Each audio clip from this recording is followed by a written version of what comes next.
नमस्कार दोस्तों, हमारे चैनल जी के पॉइंट में आपका स्वागत है।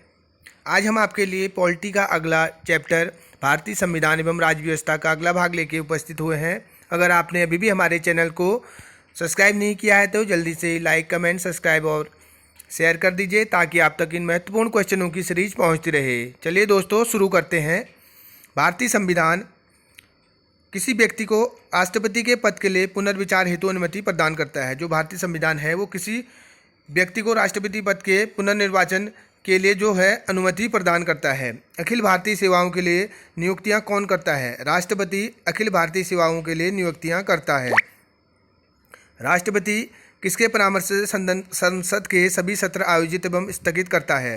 राष्ट्रपति प्रधानमंत्री के परामर्श से संसद के सभी सत्र आयोजित एवं स्थगित करता है। जब राष्ट्रपति तथा उपराष्ट्रपति के पद पर कोई भी कार्यरत न हो तो उसके रिक्त स्थान पर राष्ट्रपति के रूप में कौन कार्यरत होगा? ये भारत के मुख्य न्यायाधीश। जब राष्ट्रपति और उपराष्ट्रपति दोनों अपने कार्यभार में न हो तो ये इसको कार्यभार ग्रहण कर सकते हैं। भारतीय संविधान के अनुसार आपात स्थिति घोषित करने का अधिकार किसको है? राष्ट्रपति को आपात की स्थिति को घोषित करने का अधिकार है। भारत के राष्ट्रपति देश के पदेन अध्यक्ष भी होते हैं। भारत के उपराष्ट्रपति राज्यसभा के पदेन अध्यक्ष भी होते हैं। जो उपराष्ट्रपति हैं वो राज्यसभा के पदेन अध्यक्ष भी होते हैं। भारत के राष्ट्रपति पद पर निर्वाचित होने की न्यूनतम आयु सीमा क्या है? भारत के राष्ट्रपति के पद पर निर्वाचित होने की न्यूनतम आयु सीमा 35 वर्ष है।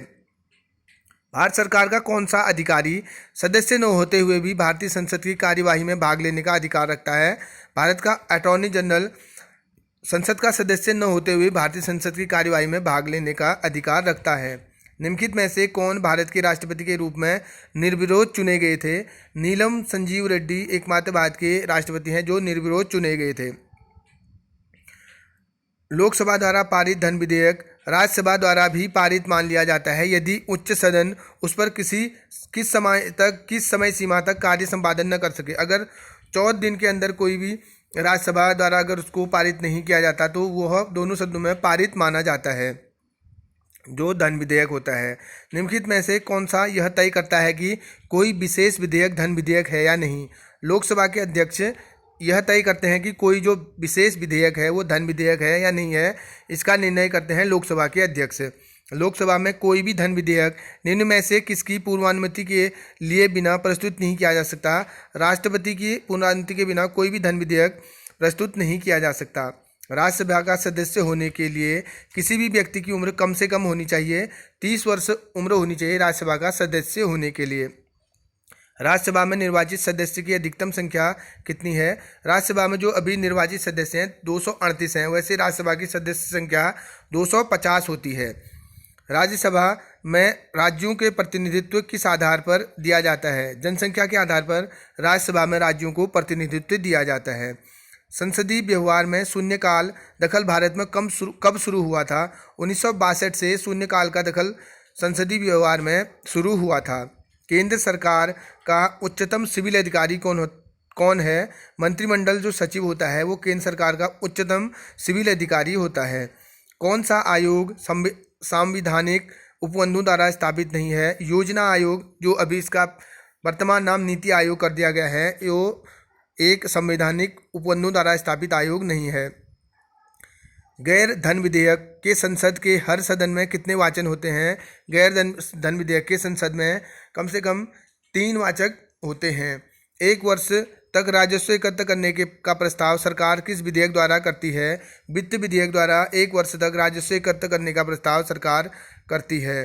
संसद के किसी भी सदन के 2 सत्रों के बीच अंतराल किससे अधिक नहीं होना चाहिए? 6 महीने से अधिक का अंतराल नहीं होना चाहिए। 6 महीने के अंदर संसद के सत्र आहूत किए जाने जरूरी हैं।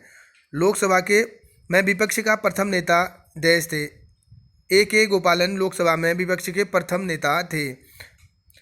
हर 2 वर्ष में राज्यसभा के कितने सदस्य सदन से निवृत्त होते हैं? कुल सदस्यों के 1/3 जो सदस्य हैं हर जो 2 साल में राज्यसभा से क्या हो जाते हैं? निवृत्त हो जाते हैं। उनकी जगह नए सदस्य आ जाते हैं। संसद सदस्य सदन में अपनी सदस्यता गंवा देगा यदि वह सत्रों की निरंतर अनुपस्थित रहता है। अगर वो 60 दिन तक संसद में अनुपस्थित रहता है तो वो अपनी सदस्यता संसद से गंवा देगा। उसको 60 दिन के अंदर किसी न किसी सत्र में उपस्थित होना जरूर होगा।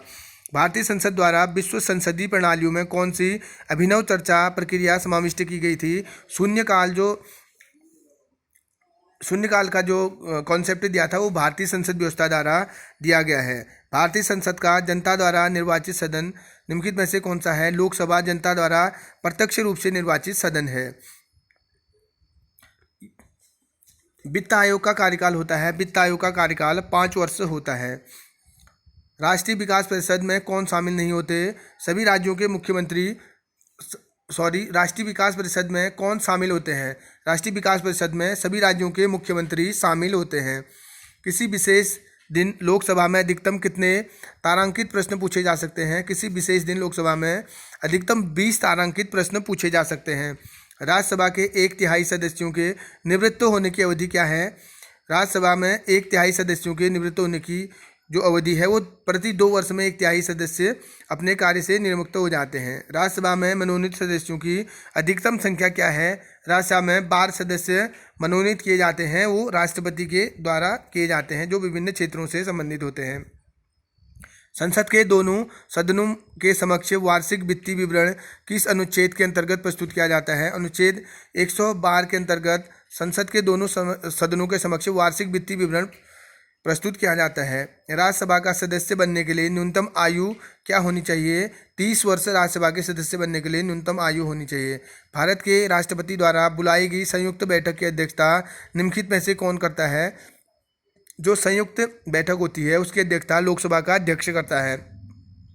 पहले वित्त आयोग का गठन हुआ था 1951 में, पहले वित्त आयोग का गठन हुआ था। भारत में योजना आयोग का गठन किस वर्ष हुआ था? 1950 में भारत में योजना आयोग का गठन हुआ था। केंद्रीय मंत्रिपरिषद के विरुद्ध अविश्वास प्रस्ताव कहाँ प्रस्तुत किया जा सकता है? केवल लोकसभा में केंद्रीय मंत्रिपरिषद के विरुद्ध अविश्वास प्रस्ताव प्रस्तुत किया जा सकता है। संसदीय प्रकार की सरकार में वह बराबर वालों का पहला होता है, वह कौन है? प्रधानमंत्री। संसदीय प्रकार की सरकार में वह बराबर वालों में पहला होता है। जो प्रतिनिधित्व वाली सरकार होती है, जिसके बाद प्रतिनिधित्व होता है, उस सरकार में जो श्रेष्ठ नेता होता है उसको ही सर्वसम्मति से वो प्रधानमंत्री घोषित करते हैं। भारत में निम्न में से किस पर किए गए खर्च के लिए हर वर्ष बजटीय अनुमोदन लेने की जरूरत नहीं होती है? प्राकृतिक संकट पर जो खर्च किया जाता है, आपदाओं पर जो खर्च किया जाता है, उसके लिए हर वर्ष बजटीय अनुमोदन की जरूरत नहीं होती है। संसद के किस वित्तीय समिति में राज्यसभा का कोई प्रतिनिधित्व नहीं होता है? प्राक्कलन समिति में राज्यसभा का कोई प्रतिनिधित्व नहीं होता है। अप्रत्याशित व्यय संसद के पूर्व अनुमोदन के बिना किस निधि से किया जाता है? भारत की आकस्मिक निधि से अप्रत्याशित व्यय संसद की पूर्व अनुमोदन के बिना भी किया जा सकता है। संसद किसके माध्यम से सार्वजनिक व्यय पर नियंत्रण रखता है? नियंत्रक एवं महालेखा परीक्षक के माध्यम से संसद जो सार्वजनिक व्यय होता है उस पर नियंत्रण रखता है। योजना आयोग का अध्यक्ष कौन है? प्रधानमंत्री। योजना आयोग जो वर्तमान नीति आयोग है उसका अध्यक्ष होता है। संसद के विधेयकों के बारे में राष्ट्रपति किस प्रकार के निषेधाधिकार का प्रयोग कर सकते हैं? जेबी जो निषेधाधिकार है उसका प्रयोग संसद के विधेयकों के बारे में राष्ट्रपति कर सकते हैं। प्राक्कलन समिति में कहाँ के सदस्य सम्मिलित किए जाते हैं? प्राक्कलन समिति में लोकसभा के सदस्य सम्मिलित किए जाते हैं।